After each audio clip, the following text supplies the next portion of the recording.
Hello viewers, আসসালামু আলাইকুম। কেমন আছেন সবাই? আশা করি ভালো আছেন। ভিউয়ার্স, আজ আপনাদেরকে নিয়ে আসলাম আমার থাই জামরুল গাছটির কাছে। দেখতে পাচ্ছেন গাছটিতে প্রচুর পরিমাণে ফুল এসেছে। মানে এত পরিমাণে ফুল এসেছে, আশ্চর্য হবার বিষয়। প্রত্যেকটি পাতা, ডাল, মানে যেখানে আছে, এক কথায় বলে কাঠ ফেটে ফুল বের হয়েছে। এটা এটা দ্বিতীয় চালান। এক চালান অলরেডি শেষ হয়ে গেছে জামরুল। ওইটা শেষ হওয়ার পরে আবার এটা এসেছে। এই বিগত 2 থেকে আড়াই বছর এই গাছটির বয়স। বয়স বললে ভুল হবে, এই গাছটি আমি নার্সারি থেকে এনেছি 2 থেকে আড়াই বছর। নার্সারিতে হয়তো কতদিন ছিল সেটা আমার জানা নেই। অবশ্য আমি একটি বড় চারা এনেছিলাম।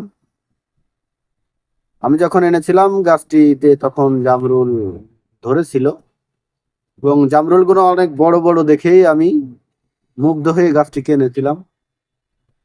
তো থাই জামরুল খেতে মোটামুটি ভালোই, হালকা মিষ্টি, পানসে না, তবে প্রচুর পরিমাণে ধরে।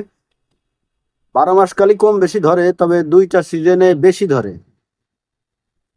একটা চালান অলরেডি শেষ হয়ে গেছে। এটা দ্বিতীয়বারের মতো ফুল আসতেছে এবং সবগুলো ফুলই ফলে পরিণত হবে। ঝরে পড়ার হার একদমই কম। এই যে দেখতে পাচ্ছেন, মানে এত পরিমাণ ফুল এসেছে বলার বাহিরে।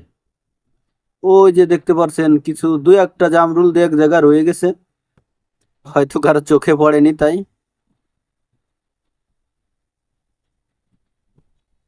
যাক, মাশাল্লাহ, গাছটিতে ব্যাপক ফলন আসছে।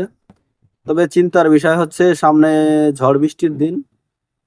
গতবারও অনেক জামরুল ধরেছিল এবং ভারে বাতাসে একটা ডাল ভেঙে পড়েছিল। এবারও তাই হবে কিনা জানি না,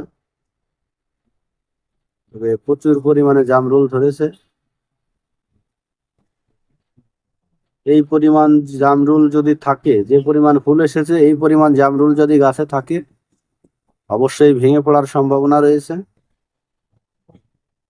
তারপরেও কি আল্লাহর নিয়ামত, আলহামদুলিল্লাহ, আল্লাহ তাআলার শুকরিয়া আদায় করি।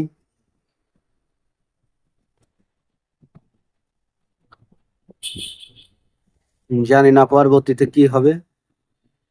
তো জামরুল গাছের আপডেট এর আগে কখনো দেইনি, আজ দিলাম।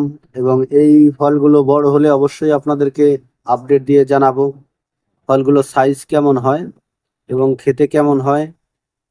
আসলে এই গাছগুলোতে কোনো প্রকার সার ওষুধ দেওয়া হয়নি, প্রাকৃতিক ভাবেই জামরুল ধরে। তো কোনো প্রকার সার ওষুধ দেওয়া লাগবে কিনা যারা জানেন তারা অবশ্যই কমেন্টে জানাবেন। আর এর পরবর্তী আপডেট পেতে অবশ্যই চ্যানেলটি সাবস্ক্রাইব করে সাথেই থাকবেন এবং আপনাদের মূল্যবান মতামত দিয়ে সবসময় আমাকে সহযোগিতা করবেন। আজ এ পর্যন্তই। ধন্যবাদ সবাইকে। ভালো থাকবেন।